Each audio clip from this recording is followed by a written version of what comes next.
बिनु बिनु सतसंग विवेक न होई, और राम कृपा बिनु सुलभ न सोई।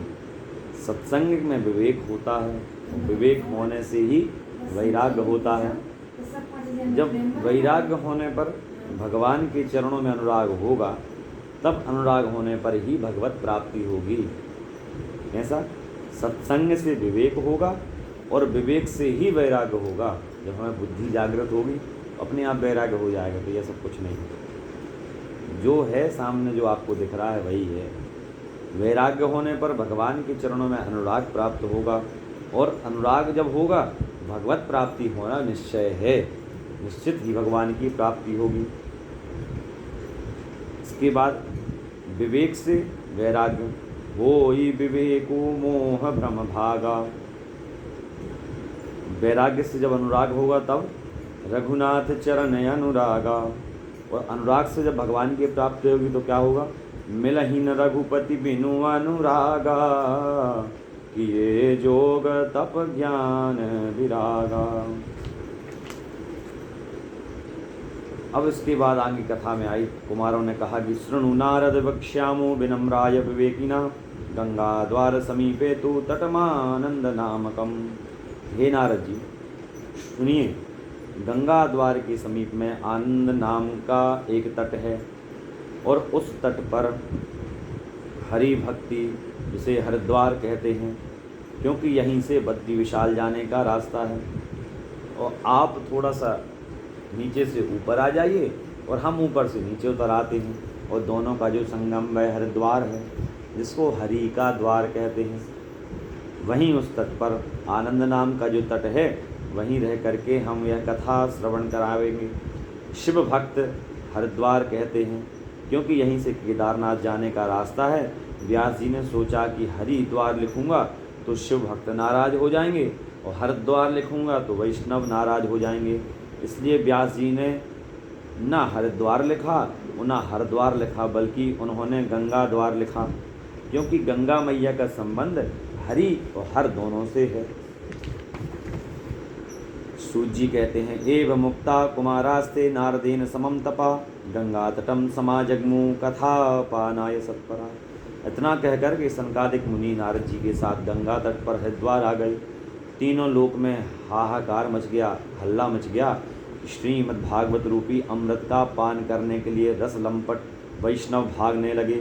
सदा सेव्या श्रीमद् भागवती कथा, यस्या श्रवणास्त्रेण हरिश्चित्तम समाश्रयेत्। सब लोगों का आगमन होने लगा, वैष्णवों का आगमन होने लगा।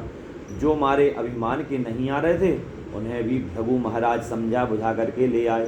कोई ना कोई एक ऐसा होना चाहिए जो समझाने वाला हो। यदि घर या परिवार आपका अलग अलग जा रहा हो, उनको समझाने वाला कोई एक व्यक्ति भी यदि रहे, तो वो अपने आप उनको खींच करके ले आता है, और एक डोर में, एक सूत्र में बांध करके और उनको भी तार देता है। कुमारों ने कहा, श्रीमद्भागवती वार्ता सदा सेव्या यस्य श्रवण मात्रेण हरि चिंतय समाश्रयेत्। श्रीमद् भागवत महापुराण की जो कथा है, वह सदा सेवन करने योग्य है। इसको जितना चाहे उतना सुनते रहें, और आनंद का पल सुनते रहिए।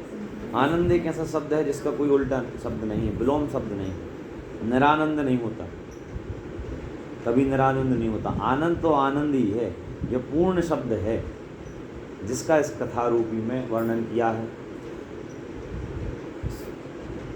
ना गंगा न गया काशी पुष्करम चा प्रयागम, सुख शास्त्र कथा यश्च फलेन समताम नयेत्। न गंगा में न गया, न काशी, न पुष्कर, न प्रयाग। श्रीमद् भागवत कथा का जो फल है, उसमें कोई बराबरी नहीं कर सकता। ये सब तीर्थ क्षेत्र हैं जिनमें विशेष फल है। जैसे अभी वर्तमान में पितृपक्ष चल रहा है, तो पितृपक्ष में कहाँ? प्रयागराज में। प्रयागराज के बाद कहाँ जाते हैं? काशी जाते हैं। काशी के बाद में गया जाते हैं। लेकिन उसका भी जो फल वहाँ प्राप्त ना हो, वह श्रीमद् भागवत कथा के अमृत फल में है। इसकी बराबरी कोई नहीं कर सकता। हाँ, वहाँ आप तीर्थ में घूम आइए, और उस तीर्थ का भी वो फल न प्राप्त होगा जो आपको इस कथा में मिल जाएगा। उसका एक समय है, उस समय आप जाइए, विशेष रूप से करके आइए। लेकिन यदि कहीं भी आपको कथा मिल प्राप्त हो रही है, उस कथा को जरूर श्रवण करें, भले थोड़ी देर के लिए जाएं। वह जिसके यहाँ कथा चल रही, भले ही वो शत्रु क्यों ना हो, भले कथा, लेकिन कथा श्रवण जरूर करें। अजन्मा मात्रमपि येन सठेन विंचित चित्तम विधाय शुकशास्त्र कथा न पीता चांडालवच्च खरवत् दनतेन नीतम मिथ्या सुजन्म जननी जनि दुख भाजा। इस प्रकार सनकादिक जी ने भागवत जी की महिमा का गान किया और इतने में ही भक्ति महारानी अपने पुत्रों के साथ प्रकट हो गई। भक्ति सुतौ तौ तरुणौ गृहीत्वा प्रेमैक रूपा सहसा विरासी।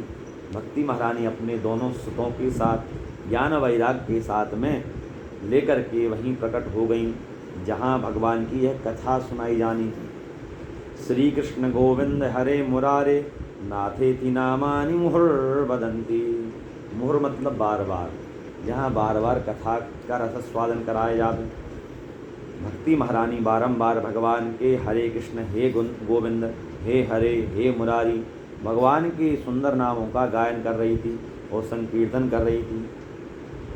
मुनियों के मध्य में ये चर्चा का विषय बन गया, कथम प्रविष्टा कथम आगता, देवी जी यहाँ कहाँ से आ गईं। तब सनकादिक जी ने कहा, यम अधुना कथार्थम निश्चिताम, अभी अभी ये कथा के अंतर निकली हैं, कथा के अर्थ से निकली हैं। भक्ति महारानी ने कहा कि मैं कहाँ बैठूं। तब सनकादिक कहते हैं,